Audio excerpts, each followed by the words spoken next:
E aí galera, beleza? Vamos voltar aqui para o nosso curso de estradas e transportes, certo? Na aula de hoje a gente vai falar um pouco sobre a classificação das estradas. Antes de começar a falar um pouco sobre a classificação da estrada, vamos recapitular um pouco o que a gente deu na aula passada, né? Antes de fazer o projeto geométrico de uma estrada, você determinar o traçado dessa estrada, existem alguns estudos preliminares. E lembra lá que eu falei, são 6, né? Socioeconômico, hidrológico, geotécnico, o topográfico, o de tráfego. E aí desses 6, eu não sei se vocês lembram, mas eu falei para tem 2 aí que são extremamente importantes, né? O hidrológico e o topográfico, porque eles podem, se não forem bem feitos, podem tornar o custo da sua estrada muito alto e a obra muito onerosa, né? E já na aula de hoje a gente vai entrar um pouco aqui nas classificações das estradas, né? Quais são os critérios de classificação de uma estrada. E entrar com algumas questões aí que vem caindo em concurso abordando essa classificação. São 2 questões, são simples, são de fixação, mas que são de extrema importância aqui para a nossa aula, beleza? Então vamos lá. Quais são os 3 critérios para uma classificação da estrada? Nós temos o jurisdição, certo? Nós temos o técnico funcional. O jurisdição, como o próprio nome diz, é quem administra essa estrada. É o governo federal, o governo estadual, o município. O técnico, ele tem mais a ver com a questão de volume de tráfego dessa estrada. Essa estrada será de pista simples, pista dupla, qual é o seu volume, qual é o tipo de relevo, é ondulado, montanhoso. Então todas essas questões técnicas influenciam nessa classificação. E a funcional, ela tem a ver com a hierarquia dessa estrada. Ela é uma estrada que absorve um fluxo muito grande ou que ela apenas serve para conectar uma estrada a outra. Então é basicamente isso, é bem simples essa aula, certo? Mas tem que ter bastante cuidado, porque tem algumas pegadinhas em concurso. E dentro da jurisdição a gente tem essa classificação da posição geográfica. Acho que todo mundo já viajou aqui, já encontrou uma BR-116, a BR-324. Então essa codificação ela não é aleatória, ela tem um porquê, né? Então a posição geográfica que está dentro da jurisdição é classificada segundo essa sigla aqui, ó, BR. BR quer dizer que a estrada é o quê? Federal. Se fosse da Bahia, BA, certo? A sigla do estado. Então o que a gente tem que ter cuidado é o seguinte, a numeração, são 3 numerações. A primeira numeração, ela diz a direção dessa estrada, se ela é radial, se ela é longitudinal, transversal ou diagonal. Já as outras dizem de que direção ela está indo, norte, sul, leste, oeste, entendeu? Então tem muito cuidado com esse tipo de codificação, porque é cobrado em concurso, né? Não a codificação em si, mas saber qual código é ligado a qual direção da estrada. Por exemplo, código 0 é radial saindo de Brasília para o resto do país. Então sai de Brasília para o resto do país. A longitudinal, ela é na direção norte e sul. Então ela corta o Brasil, ela corta o país, né, no Brasil no sentido norte, sul, sul, norte. Já a transversal, ela corta no sentido transversal, leste, oeste. E o código 3, ele é diagonal. Você vê que são estradas diagonais aqui, ó. Já o 4, que aqui não tem uma foto, é porque o 4 ele são apenas estradas de ligações. Então quando você vê um 4 já lembra, ó, uma estrada de ligação. Ela não é nem longitudinal, nem transversal e nem diagonal, certo? Bem simples essa aula, né? Bem tranquila, não tem dor de cabeça. Essa aqui é a classificação técnica, eu não vou entrar muito, porque raramente cobra como o manual do Departamento Nacional de Estradas de Rodagens dá, né, no seu manual. E eu recomendo que vocês acessem o site do DENE, do DENIT, que o DENIT é o Departamento Nacional de Infraestrutura e Transportes, para consultar esses manuais, porque às vezes cobra, mas assim, raramente você vai ver ele cobrando uma tabela bem específica dessa, certo? Olá! Se você chegou até aqui é porque você está gostando da aula.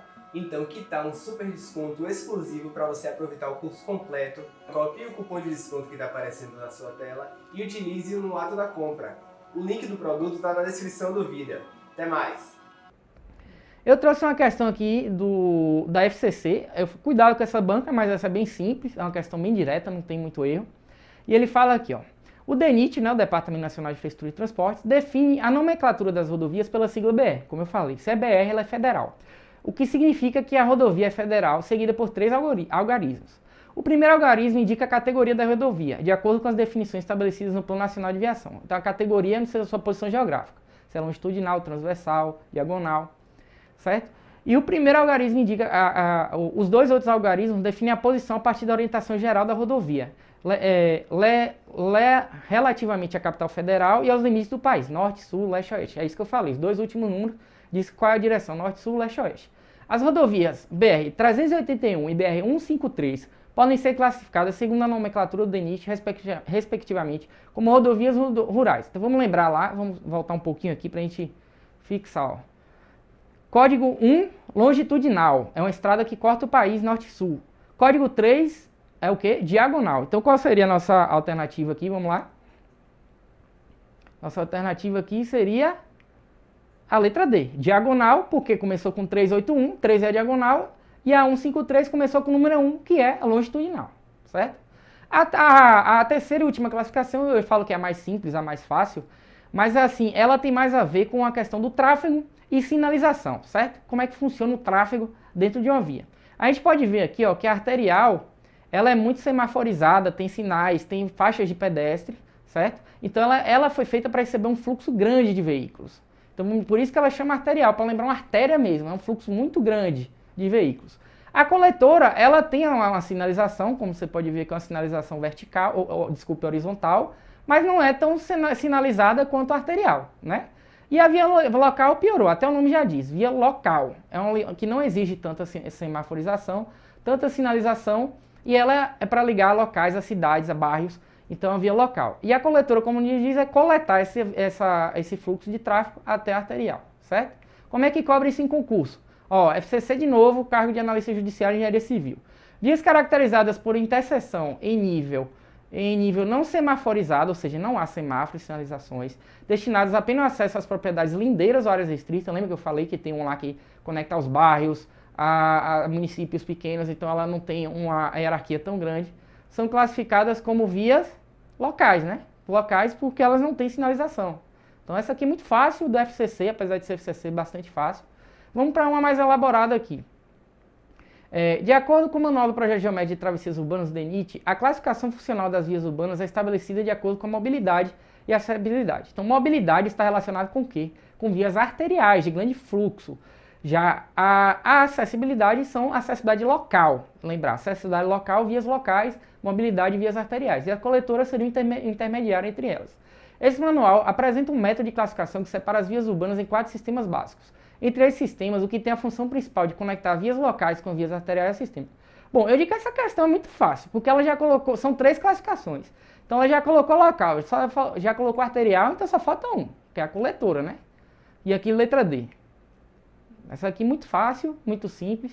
Então, flashcard. Quais são os principais critérios de classificação de estrada? Lembra lá, são 3. Pausa, volta à aula. Lembre, reforce, faça mapas mentais. Eu gosto muito de mapas mentais porque ele faz essa fixação na cabeça da gente. E vamos relembrar quais são? Então, jurisdição. Quem administra essa estrada? É o município, é o estado, é a federação. A técnica está envolvida com o número de pistas, com o tipo de relevo, volume de tráfego por dia ou por hora. E a funcional tem a ver com as hierarquias quanto ao volume de tráfego e a semaforização. Muito simples nessa aula. Então, para finalizar, eu coloquei uma frasezinha aqui, ó. As estradas devem ser projetadas segundo as recomendações técnicas e funcionais do DENIT, que é o Departamento Nacional de Infraestrutura e Transporte, e o DENET, que é o Departamento Nacional de Estradas de Rodagem. Então, procurem manuais, entrem no site do DENIT e do DENET, procurem manuais, dê uma lida, veja quais são essas recomendações, porque o concurso está cobrando muito isso aqui, viu? Essas foram as referências bibliográficas. Muito obrigado e até a próxima aula.